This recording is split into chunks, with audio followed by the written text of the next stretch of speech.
Hello YouTube, this is Yvette. Welcome to our channel.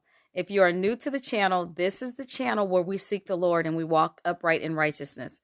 We don't play church, we don't play God. We take authority over the enemy. We take our rightful places and we are workers in God's vineyard. Okay, so we know that this is the end times. And listen, I wanted to talk about the coronavirus because the Lord had dropped something on me, you guys. And so I first want to say thank you all for your prayers. I appreciate you guys. It's been really, really crazy since a lot of businesses have shut down. And I'm still feeding homeless people 3 times a week and going into the facility where food is not that much anymore. And it's really not cool because the homeless people don't have places to go because their feeding stations are all closing down also during the day, and they're limiting stuff. And now that people are shutting down businesses, I'm not able to get the food that I was getting before, where I'd have 15 totes in my cart. Today I had 1.5, and I did not make it to my stops. And the sad part is I have to pick and choose where I'm going to go and feed. So if I feed this group, then the other group's not getting any food. And this is the first time in a long time that I had to tell people, I don't have any food. I'm sorry. And I was telling people, take only 2 items. I can't do any more than 2. Some people still broke the rule, but hey. But listen, about coronavirus. This reminds me of tribulation time, and I will tell you why. Because during this time now, it does not matter how much money you have. You could have had $1 million, went to the grocery store, any grocery store, with your $1 million. You were not getting any toilet paper. You could not get alcohol, hand sanitizer, gloves, rubber gloves, sanitation wipes, masks. You couldn't buy any of that. It didn't matter how much you had. You couldn't buy it. And there's a time in the tribulation where your money means nothing. They want to see the mark of the beast. And without that mark, you cannot buy or sell. And so this is what coronavirus reminds me of, because it's where resources are limited. Your money's no good. And so I had always been a pre-trib, which we, short for tribulation, pre-trib believer, that the saints would be raptured out, the church would be gone, and then the 7-year tribulation time would come.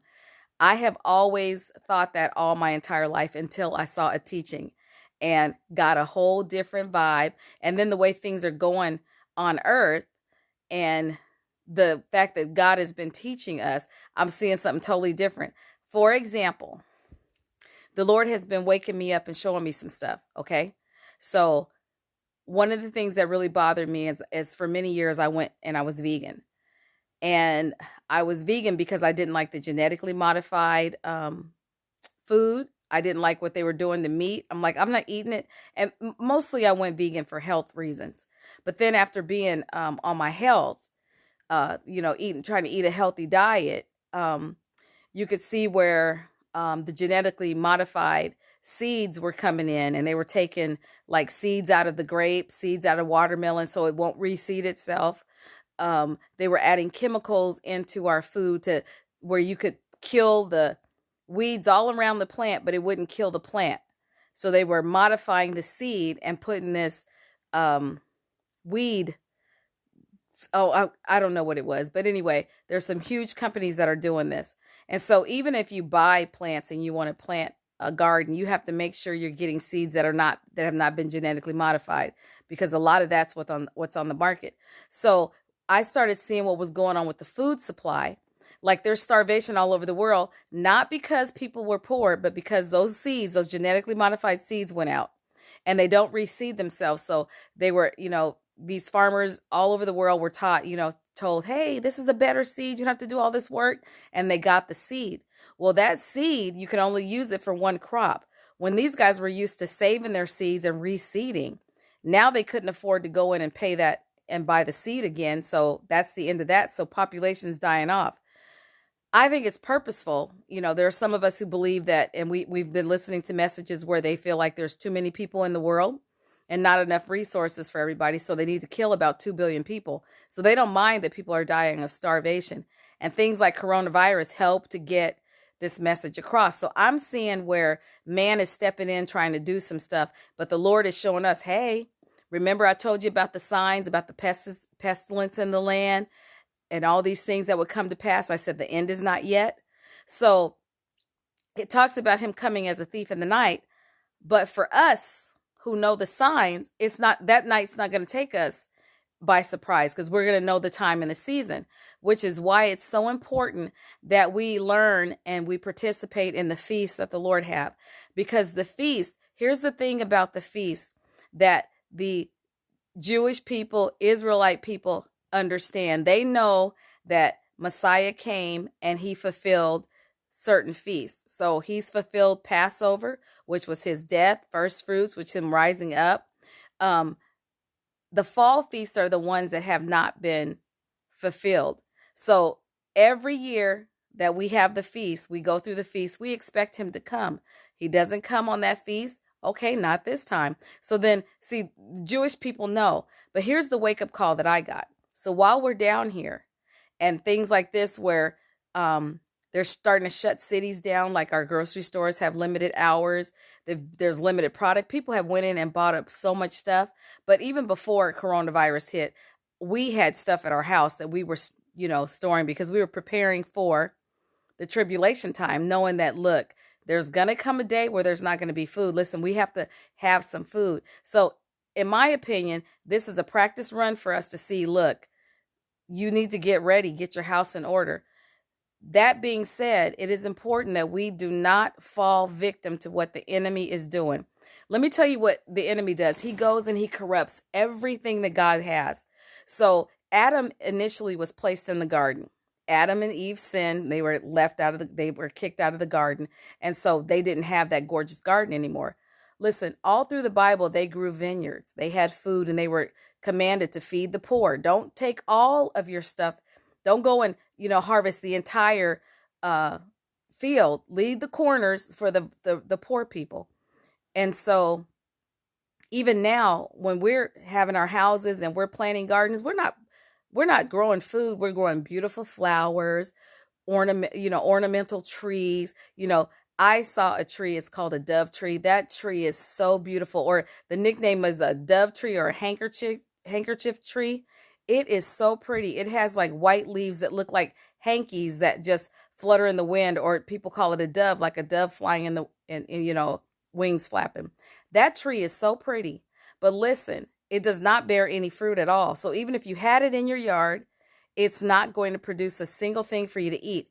So while we're here in our property, I was talking to my daughter and I told her, I said, look, we have to have a garden. And she has a nice big backyard and a nice front yard where she didn't want to be growing plants in the front yard. And I'm like, edible plants. I said, no, we need to have an edible garden, because I'm telling you, a time is going to come where we're going to need to be feeding. So I want her to choose some plants. But this is exactly, COVID-19 is playing exactly right into what I was telling her, because even if we needed to go to the store, we weren't going to be able to get food. And right now, as it stands, I go in and I go get fresh vegetables, and that's even hard. Well, people aren't really buying that. They're buying packaged stuff that lasts forever and ever and ever. So I'm going to say, listen, in preparing for tribulation, and if you don't think you're going to go through part of the tribulation and you're not going to prepare, listen, if you don't do anything else, at least grow a garden. Okay. So if you're wrong, you have some food. But I am convinced that we're going to go through part of the tribulation. And so we need, because otherwise, listen, why would God warn us about the mark of the beast? If we're not even going to be here when the mark comes, why do we even need to know? You see what I'm saying? Everything he tells us for a reason, to prepare us, which is why I don't get caught up in doing no tattoos, because that also is something that the enemy does that desensitizes us to the mark of the beast. So if we're doing tattoos, we're not going to mind taking the mark of the beast. We're not even going to know about it, because he'll get our mind off of, you already got all these other marks. What difference does it make? But the moment you take the mark of the beast, you're lost. So we don't want to get caught up in that. So I'm going to say this. If you have your own property, or even if you're an apartment or a rental property, you can grow vegetables and fruits and I guess check with your landlord, see if you can plant a fruit tree, because trees are different than just having a garden. But grow you some stuff. We're got our We covered up all the grass last year with wood chips. And so I'm going to put a link in this video so you can see these end time teachings and you make your own decision on what you think. Because if you're going to believe the scripture that, look, no, we ain't going to be taking no flight off until the middle of tribulation. So we're going to go through part of it. But in any case, be prepared, okay? Mind scripture. And then there's another video I want to put in, and this is the Back to Eden Garden with a guy, Paul Gauchi. This man is so sweet. When you watch his video, he's just so humble on the video. When you meet him in person, he's the same sweet man, anointed. God gave him an anointing in his area. He's a child of God. He is he's been called to expand the kingdom, but his assignment is there at his farm where people come from all over to come see that farm. And he is teaching people about having a garden where you don't have to toil over. So we put these wood chips down last year, and I'm telling you, our grass has stopped growing. There's some areas we missed that we're going to go do some spots in and go fix it. But I don't have weeds growing in the yard. Very, very few weeds that you just go pick or go cover them over again, put some cardboard down, cover over. So that's what we're doing. The wood chips feed the ground, and it is moist underneath the wood chips. So this is totally bomb. I'm so excited to have a garden this year. So I think we're going to be able to do one this year. So we've had really, really warm weather. This is different for our time because usually it's raining a lot this month. We've had sunshine from far as back as January. This is crazy. That never happens here. So even the weather is changing. So I'm seeing this and I'm picking up on it, but I just want to be ready. So while I'm out in the street ministering, I want to also make sure that I am walking and following signs. So I pray God's protection over everybody on the channel and your families from this disease, that no disease, sickness or disease come nigh us. Pray Psalms 91 over your family because we're believers and we are protected by the Lord. And I'm walking in that. So even though I go out at night and I feed homeless people, listen, I'm very, very careful in that. Hey, we can't be getting too close. If you're sick, don't be coming by here. Don't come close. Let's keep some distance. But at the same time, God loves his people and he needs us to take care of them. But we do have to be wise. But in no way am I fearing the enemy. He has us so afraid of this disease, not trusting in God, but so afraid we won't even leave our homes to go. We won't even speak to people. And I was like, this is crazy. This is nobody but the enemy. He isolates us. And then for some people, he'll have them feeling like, oh, nobody loves me. Nobody called me. Listen, I don't have time for that. I got work to do. I have to be about my Father's business. And so I'm excited to update you on what's going on in our garden. But listen, prepare. Go buy some beans, big old bag of beans. Go buy you a big old bag of like bulk rice, like the big 25-pound bag. Buy beans, buy rice, buy pasta, and then buy you some seasonings, because there's some things you can do and make. If you have some bouillon or some kind of stock or vegetable stock, you can always flavor what you're making and throw you some noodles in there with a little bit of butter, saute it with some butter and throw some veggies in there and you got your noodle dish. Or same thing with your beans. You know how to make beans. You know how to make rice dishes with beans. And so there's things that you can do that you can buy in bulk and just have that stores very well for a long time, has a good long shelf life. But even basics. So think about if you had to go through this. So with the COVID virus, here's what we have going on. We can't be going and making different meals every single day and throwing food away. So my daughter and I were used to making something and eating it. But my godmom, she's a little bit different. She likes to have a different something every day. So she'll make something and then she don't really want to eat it tomorrow. So she'll get something else. And I'm like trying to say, look, we can't afford to do this. And our choices are limited at the grocery store. This is a time period where we're being tested. So even if you go to the store, they're rationing out what is available. So you can't go. If they have 20 packs of toilet paper, you can't go buy 20 packs of toilet paper. If you have $1 million, they're not letting you buy 20 packs. You get 1 pack of toilet paper. This ain't nothing but tribulation time. That's what stuff's going to be going on. So I'm also put a link down here for Sid Roth. He's doing a teaching that I haven't seen his coronavirus teaching, and it's like an hour program, 55 minutes on this one. So I'm going to put these links in here because I want us to be prepared. And then we got to teach other people. Other people are caught up in themselves and whatever is going on with them, and they're missing it. They're missing it. And we don't want nobody to be by surprise. We want to share with as many people as we possibly can. Imagine if this is last times. You know, how are you going to spend your last days? Telling the Lord, God, I was busy working and telling people about you, you know. So I'm going to sign off. If you're new to the channel, please subscribe, because I think there's a special anointing on this channel. And the reason I say that is because I have people who are so humble before the Lord on this channel, and really seeking him and really wanting him and really loving him. Not trying to be about a me, and be somebody big. That's not what we're into. We're into nothing but straight word. And so I'm going to encourage you guys to find a messianic ministry. If you don't have one, the Assembly of Called Out Believers, where I'm going to put the link in for the end time teaching, watch that video, you know, and do the reading along with Torah, do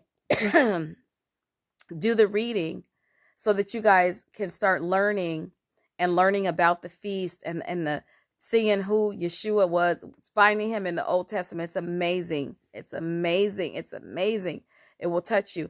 So anyway, I pray for us, that the Lord continue to use us, that we walk in his anointing, that we constantly have fellowship with him, not just using, you know, oh, I got a Bible study on Wednesday, and, you know, that's the only time you crack open your Bible. Listen, love the word and love him and pray. I find myself in prayer at very, very odd times, and it doesn't matter. Anytime I want to pray, I can do that. And so, but God, I would tell you that God loves to hear from us. He loves when we talk to him, not just when there's trouble. He wants to hear us in the good times and the bad. And so if you make it a habit just to fellowship with him always, you know, and not be this conditional saint, just be a lover of God at all times, he truly will bless you. Somebody said to me today, I don't think you ever have a bad day. I've never seen a frown on your face. And I was like, no. But anyway, it's good to have joy, because joy comes from the Lord. Lord bless you guys. Subscribe, turn on notifications, and then, pray for the channel that we get material out and get things done and encourage one another. Okay? Be blessed, and I'll see you guys next time.